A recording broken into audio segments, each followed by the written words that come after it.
Subscribe कीजिए Indian defence news channel को और बेल आइकन को दबाइए डिफेंस रिलेटेड न्यूज सबसे पहले देखने के लिए।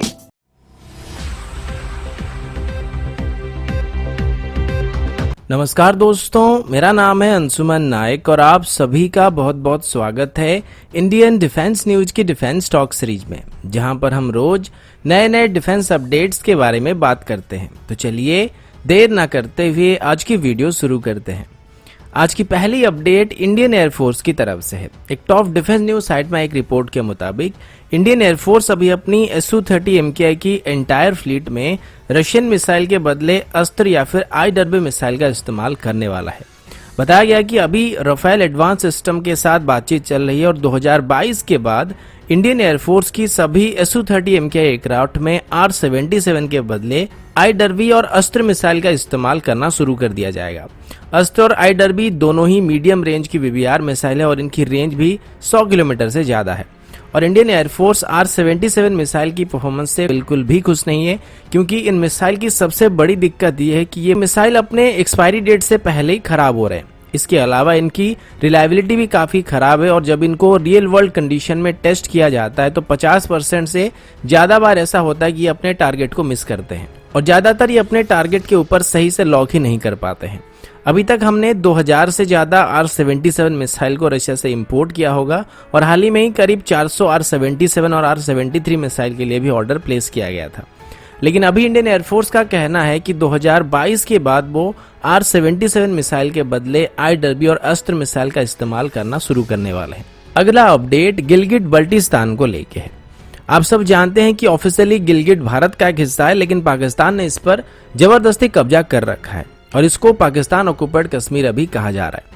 जब आर्टिकल 370 को हटाया गया था तो उसके बाद हमारे डिफेंस मिनिस्टर राजनाथ सिंह जी ने कहा था कि अभी बीजेपी सरकार का मेन उद्देश्य पाकिस्तान ऑक्युपाइड कश्मीर को वापस अपने कंट्रोल में लाना है। गिलगिट बल्टिस्तान भारत को सेंट्रल एशिया और यूरोप के साथ जोड़ने में एक शॉर्टकट की तरह काम करता है और इसका इकोनॉमिक, स्ट्रेटेजिक और जियोपॉलिटिकल इंपोर्टेंस भी मौजूद है। अभी गिलगिट एक पॉलिटिकल एक्टिविस्ट ने यूनाइटेड नेशन की ह्यूमन राइट काउंसिल में बताया है कि गिलगिट बल्टिस्तान अभी भारत के अंडर में वापस आना चाहता है। वैसे भी ये हिस्सा भारत का है और उन्होंने भारत सरकार से इस पर वापस अपना हक जताने के लिए रिक्वेस्ट किया है। उनका कहना है कि लगातार पाकिस्तान की तरफ से उन पर अत्याचार किया जाता है और उनको हमेशा ही आतंकवाद के छांव में रहना पड़ता है। अगर गिलगिट बल्टिस्तान को भारत अपने कंट्रोल में ले लेता है तो अफगानिस्तान और सेंट्रल एशिया के साथ हमारा एक सीधा ट्रेड रूट एस्टेब्लिश किया जा सकता है। इसके अलावा पाकिस्तान और चाइना एक दूसरे के साथ जुड़े नहीं रह पाएंगे, क्योंकि गिलगिट के जरिए ही पाकिस्तान और चाइना के बीच एक डायरेक्ट ट्रेड रूट को एस्टेब्लिश किया गया, जिसको चाइना पाकिस्तान इकोनॉमिक कॉरिडोर कहा जा रहा है। तो कुल मिलाकर अगर ऐसा होता है तो ये हमारे लिए फायदेमंद होने के साथ साथ पाकिस्तान के लिए प्रॉब्लम क्रिएट कर सकता है। लेकिन सवाल ये है कि अगर गिलगिट पर भारत ने कब्जा कर लिया तो क्या चाइना चुप रहने वाला है, क्योंकि चाइना ने अभी तक चाइना पाकिस्तान इकोनॉमिक कॉरिडोर में $60 बिलियन से ज्यादा इन्वेस्ट कर रखा है। साथ ही पाकिस्तान आगे चल के चाइना के लिए एक फ्यूचर मार्केट प्लेस का एक बहुत बड़ा जरिया बनने वाला है और इसको चाइना कभी भी खोना नहीं चाहेगा, क्योंकि अगर पाकिस्तान के साथ उनका संपर्क टूटता है तो चाइना की BRI प्रोजेक्ट भी लगभग बंद पड़ सकती है।